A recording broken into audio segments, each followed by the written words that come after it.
মূলত আমরা নাথিং সিরিজের স্মার্টফোনের সাথে বেশি পরিচিত ছিলাম এই স্মার্টফোনের এর ইউনিক ডিজাইন আর এর ক্লিন ইউআই। তবে বিগত বছরে তাদের যতগুলো স্মার্টফোন লঞ্চ হলো মনে হয় না ডিজাইনটা তেমন একটা চেঞ্জ এনেছে। তারা জাস্ট আপনার স্লাইটলি আপডেট দিয়ে চলে আসতেছে। তারা সেম ভাবে আপনার রিসেন্টলি যে নাথিং ফোন 2 প্লাস স্মার্টফোনটি লঞ্চ হলো সেটাকে আপনি নাথিং ফোন 2 এর কিন্তু আপনি স্লাইটলি আপগ্রেডেড ভার্সন বলতে পারেন। আর আপনারা জানেন যে নাথিং ফোন 2 এর যখন আপনার প্রথম লঞ্চ হয়েছিল তখন এটা মনে হয় 1 লাখের বেশি ইউনিট আপনার 1 থেকে 4 ঘন্টার মধ্যে বিক্রি হয়ে গিয়েছিল। তবে সেক্ষেত্রে নাথিং ফোন 2 এটা কিন্তু সম্পূর্ণ ফ্লপ ছিল। স্মার্টফোনটা সেল হয় নাই বললেই চলে এক প্রকার। আর হ্যাঁ বন্ধুরা, আপনি অবশ্যই বাইরের বৃষ্টির নয়েজটিকে একটু অ্যাভয়েড করবেন। আর আমি যদি ফার্স্ট অফ অল স্মার্টফোনটি যদি আনবক্সিং নিয়ে কথা বলি তাহলে অবশ্যই বক্সটি দেখতে পাচ্ছেন মিন্স একটা চার্জারের অভাবে কিন্তু সম্পূর্ণ থিন হয়ে গেছে বক্সটি। ওভারঅল এক কথা বলতে পারবেন যে স্মার্টফোনের যে অ্যাডাপ্টারটি রয়েছে সেটাকে আপনাকে সেপারেটলি বাই করতে হবে। আর বক্সটি লিড ওপেন করার সাথে সাথে প্রথমেই কিন্তু আপনি স্মার্টফোনটি পেয়ে যাবেন। এখানে কিন্তু পেয়ে যাবেন আপনি একটি type C to type C data cable, then কিছু ডকুমেন্টেশন, দেন রয়েছে একটি সিম ইজেক্টর ট্রু। তবে এবার আমি অবশ্যই ফার্স্ট অফ অল স্মার্টফোনের প্রাইসিংটা ক্লিয়ার করে দিই। অনেকে বলে তো আপনি প্রাইসিংটা কখন বলেন না বলেন, সেই জন্য স্মার্টফোনের যে বেস ভেরিয়েন্ট রয়েছে means 8GB RAM 256GB internal storage, সেটি প্রাইস কিন্তু আপনার ইন্ডিয়ান মার্কেটে রাখা হয়েছে আপনার 27,999 রুপি। আর যেটা আপার ভেরিয়েন্ট রয়েছে means 12GB RAM 256GB internal storage, সেটা প্রাইস রাখা হয়েছে কিন্তু 30,999 রুপি। তাহলে অবশ্যই আপনি এতক্ষণ আইডিয়া করে ফেলেছেন যে এটা আসলে বাংলাদেশে কিরকম প্রাইস পয়েন্ট আসতে পারে। তবে এটা সম্পর্কে এখন অফিসিয়াল কোনো তথ্য পায় না বিধে বলতে পারছি না। আপনারা জেনে থাকলে অবশ্যই প্লিজ আমাকে কমেন্টে জানাবেন। আর যদি আমি অবশ্যই জেনে থাকি তাহলে অবশ্যই পিন কমেন্টে দিয়ে দিব সেটা। হ্যাঁ, তবে হ্যাঁ, স্মার্টফোনটি পারচেস করলে আপনাকে অবশ্যই আরো এক্সট্রা দিতে হবে মিন্স এই স্মার্টফোনটি অ্যাডাপ্টারের জন্য। তবে আপনি যদি লুক ওয়াইজ কম্পেয়ার করেন তাহলে প্রিভিয়াসলি ডিজাইনের সাথে বর্তমান ডিজাইন কিন্তু সবকিছু সেমই বলতে পারেন, জাস্ট হালকা আপগ্রেডেড ভার্সন আর কি সবকিছু। তবে আমার মতে এখানে তার বিল কোয়ালিটি একটু নজর দেওয়া হয়েছিল, কারণ এতে ফ্রেম হিসেবে কিন্তু তারা ব্যবহার করা হয়েছে প্লাস্টিক, দেন এর ব্যাকও কিন্তু থাকছে প্লাস্টিক। হ্যাঁ, ব্যাকেটটা সারা যায় যেহেতু এটা একটা ট্রান্সপারেন্ট ফোন সেই ক্ষেত্রে। তবে এতে ফ্রেমও কিন্তু আপনার অ্যালুমিনিয়াম দেওয়া উচিত ছিল আমার মতে। অ্যাটলিস্ট যদি আপনি অল ওভার দেখতে চান এখানে কি কি মিন্স চেঞ্জ হয়েছে সেটা আমি বলবো যে কালার, ম্যাটেরিয়াল এবং ফিনিশে। বাট আপনি যদি ইনহ্যান্ড ফিলের কথায় আসেন তাহলে আমি বলবো যে এখানে সব ক্ষেত্রে সেমই। আপনি যদি চোখ বন্ধ করে নাথিং এর সব ফোন যদি আপনি একটা করে হাতে নেন তাহলে বুঝতে পারবেন না যে আপনার ফোন কোনটা আসলে। আর এর সম্পূর্ণ কম্বোটের কিন্তু ওজন করা হয়েছে 190 গ্রাম, ইভেন এর থিকনেস করা হয়েছে কিন্তু আপনার 8.5 মিলিমিটার। তবে ভিডিও মাঝখানে একটা ছোট্ট অবশ্যই গুরুত্বপূর্ণ কথা নিয়ে একটু আলোচনা করা যায় মিন্স আপনারা যারা এখন আমাদের চ্যানেলে নতুন রয়েছেন অথবা আজ প্রথম নতুন ভিজিট করেছেন তারা অবশ্যই আমাদের OTPB means online take pro Bangla এই চ্যানেলটি সাবস্ক্রাইব করে হয়ে যাবেন। এই চ্যানেলে ফ্যামিলি মেম্বার, দেন পাশে থাকা বেল আইকনটি অল করে দিন। আর ভিডিওটি ভালো লাগলে তো অবশ্যই একটি লাইকের আশা করা যায়। তবে হ্যাঁ, তারা এখানে প্রোটেকশনের দিকটা কিন্তু ভালো লেগেছে মিন্স গরিলা গ্লাস 5 এর কিন্তু প্রোটেকশন এখানে থাকছে। দেন এখানে কিন্তু তারা পেয়ে যাবেন আপনি IP54 এর সার্টিফিকেশন। পোর্টস এন্ড বাটন নিয়ে বলে স্মার্টফোনের বটমের দিকে আসলে পেয়ে যাবেন আপনার SIM card tray, primary microphone, USB type C slot, then primary speaker. Then right hand সাইডে কিন্তু প্লেসমেন্ট করেছে তাদের পাওয়ার অফ অন বাটনটি। দেন টপে থাকছে নয়েজ ক্যালকুলেশন মেক। দেন লেফট হ্যান্ড সাইডে কিন্তু প্লেসমেন্ট করেছে তাদের ভলিউম লকারটা। তবে স্মার্টফোনে যে আপনি কোনো প্রকার মেমোরি কার্ড ইউজ করতে পারবেন, আপনি জাস্ট দুটি সিম ইউজ করতে পারবেন। আদারওয়াইজ যদি আপনি স্মার্টফোনের ডিসপ্লে সম্পর্কে জানেন তাহলে এটা আমি অবশ্যই তাড়াতাড়ি আপনাকে বলে দিচ্ছি, কারণ এটা এক্স্যাক্টলি আপনার নাথিং ফোন 2 এর মতনই কিন্তু ডিসপ্লে একটা এখানে পেয়ে যাবেন। কারণ এই স্মার্টফোনের ফোনটা আসলে কিন্তু আপনি 6.7 ইঞ্চি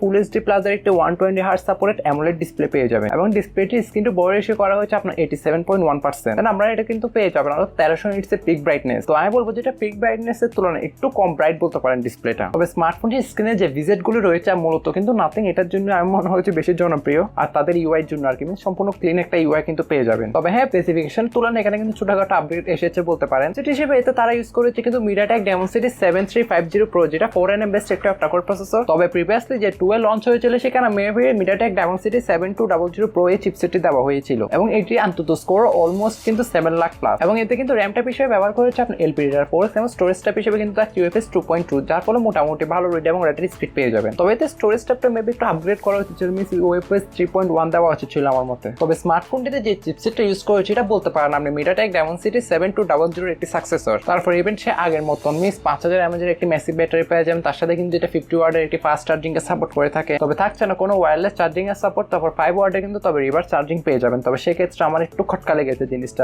ওএস এর কথা বললে এখানে আউট অফ দ্য বক্স আপনি কিন্তু Android 14 এর সাথে স্মার্টফোনটি দেখতে পাবেন, যার ব্যাকএন্ডে কিন্তু থাকছে নাথিং এর নিজস্ব ওএস মিন্স নাথিং ওএস 2.6। তবে স্মার্টফোনটিতে আপনি 3 বছরের মেজর আপডেট দেন, 4 বছরের কিন্তু সিকিউরিটি আপডেট পেয়ে যাবেন। তবে নাথিং এর জিনিসটা মেবে মোটামুটি লক্ষ্য করে তারা কিন্তু অন্ততপক্ষে আপডেটটা দিয়ে থাকে একটা বড় ধরনের। তো এবার একটা লক্ষণীয় বিষয় এই যে এখানে ওএস এ কিন্তু নতুন একটা ভিজিট দেখতে পাবেন আপনি। এই নতুন এআই ভিজিটার মূল কাজ হচ্ছে যে এটার যে নিজস্ব CFOটা রয়েছে সেটা মূলত আপনাকে এক প্রকার নিউজ দিয়ে থাকবে যেগুলো এআই লেটেস্ট যেসব হ্যাপেনিং হচ্ছে মিন্স বলতে পারেন যেসব লেটেস্ট নিউজ রয়েছে অ্যারাউন্ড দ্য ওয়ার্ল্ড, উনি সবকিছু কালেক্ট করে কিন্তু আপনাকে ভয়েসের মাধ্যমে শোনাবে। কেন জাস্ট আপনি আপনার পছন্দ অনুযায়ী কিন্তু ক্যাটাগরিটা আসলে সিলেক্ট করবেন, জাস্ট কাজ হচ্ছে এতটুকু। এবারে যদি আমি স্মার্টফোনের পারফরমেন্স নিয়ে কথা বলি, PUBG বলুন, COD বলুন, এসব গেম কিন্তু আপনি হাইয়েস্ট FPS এমনি 60 FPS এ রেখে কিন্তু ইজিলি প্লে করতে পারবেন। আদারওয়াইজ আপনার যে মাল্টিমিডিয়া বলুন বা রেগুলার যেসব টাস্ক আপনি করেন ওগুলো কিন্তু এটার সাথে আপনি ইজিলি হ্যান্ড ওভার করতে পারবেন। তবে স্মার্টফোনটি আরেকটি আপডেট আনা হয়েছে স্মার্টফোনের ব্যাকের ক্যামেরাতে। স্মার্টফোনটি ব্যাকে কিন্তু আপনি সে আগের মতনই আই শেপের হরিজন্টাল ক্যামেরা সেটআপ পেয়ে যাবেন, যেখানে আপনার প্রাইমারি ক্যামেরা হিসেবে কিন্তু তারা ব্যবহার করা হচ্ছে 50 মেগাপিক্সেলের মেইন একটি ওআইএস সেন্সর, যেটা আপনার স্যামসাং এর GN9 সেন্সর বলতে পারেন। দেন সেকেন্ড আইতে আসলে আরটি 50 মেগাপিক্সেলের সেন্সর পাবেন আল্ট্রাওয়াইড, সেটাও কিন্তু আপনার স্যামসাং এর JN1 সেন্সর। দেন ফ্রন্ট আসলে কিন্তু আপনি প্রিভিয়াসলি মতন 32 নয়, এখানে কিন্তু 50 মেগাপিক্সেলের একটি সেলফি ক্যামেরা পাবেন। তবে স্মার্টফোনটি আপনার উভয় ক্যামেরা দ্বারা কিন্তু 4K তে 30 fps এর ভিডিও